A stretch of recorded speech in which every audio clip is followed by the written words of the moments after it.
Imbuluar me një flamur të vitit 1924, gjetja e tij më e fundit si koleksionist.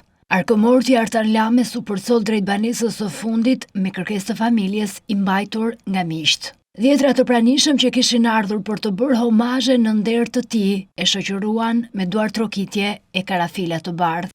Studiues, koleksionist, publicist e shtetar, Lame u shua pak ditë më parë në Gjermani pas një ndërhyrje në zemër. Në një fjalim të ndjer lamtomire, miku i tij një jete, Artan Shkreli, e kujtoi përmes bisedash, epitetesh e debatesh. Më ra mua shortja ta mbaj këtë fjalë për një koleg dhe kamarad të jashtëzakonshëm, për një burr që nga urtësia e thellë e gjykimit dhe nga karakteri i vrrullshëm që kishte, nuk i ngjante askujt që njoh.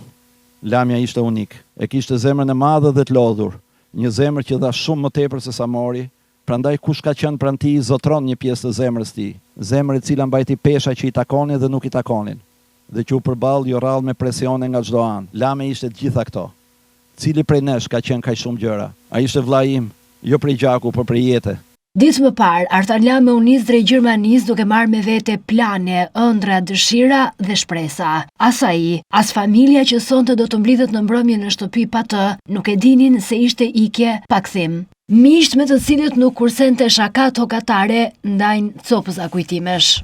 Na humbi një zotëri, përveç se ne humbëm një shok, familja humbi njeriu e dashur, po Shqipëria humbi një copës shtetarit jashtëzakonshëm. Ai ishte nga koleksionistët më të mëdhenj ndoshta të Ballkanit, do thosha unë, dhe ndoshta në Europë është unikal për ato që ka koleksionuar për Shqipërinë. Lamja nuk e mendoj kur që nuk do të vinte, sepse deri ditën e fundit jepte porosi për çështjen e muzeumit. Me humorin e hollë e ironin, disi më të bëshme, Lame mbajt mend për punën kolosale në përcaktimin e zonave të mbrojtura në qytetet shqiptare, zonifikime që ende sot kanë ruajtur identitete, arkitekture e historie. Ai do të mbajt mend për idiolektin e veçantë, për kujdesin ndaj uniformave, medaljeve, kartmonedhave, armëve, veshjeve, vulave, simboleve, flamujve, temave e çdo rraqe tjetër të vjetër për të cilën ai gjente historinë që e shoqëronte. Qëmtuesi i historisë në arkiva e në publicistik, ai ka lënë pas një plan që sot kthehet në barrën e një amaneti, ndërsa titullar ministrish tregojnë përvojat me të.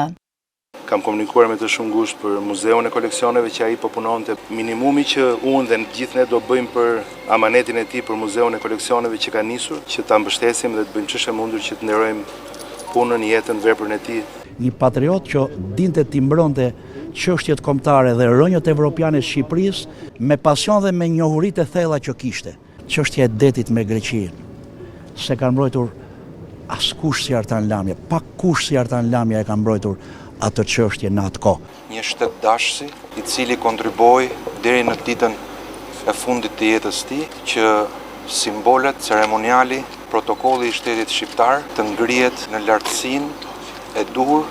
Një personalitet me virtyte shumë të veçanta, i cili gjithmonë gjatë gjithë jetës së tij u përpoq që të lartësonte trashëgimin shtëndërtues të vendit tonë. Nga Ministria e Kulturës e Bashkia e Tiranës, nga Forumi i Trashëgimisë Aluizmi Akadastra, Lamja barti me vete stilin e Faikonicës, që me të huaj të hahej për të mbrojtur Shqipërinë e me shqiptarët për ta përmirësuar atë. Nëse iku i pakuptuar, i mënjanuar dhe me një barr pengjesh, amanetet do t'i gjejmë në postimet e gjata, ku Shqipëria harruar ngre krye, ndërsa pas një karrige të drujnë të vrana kontit, buzëqeshja ironike do të na kujtojë se e pati sën.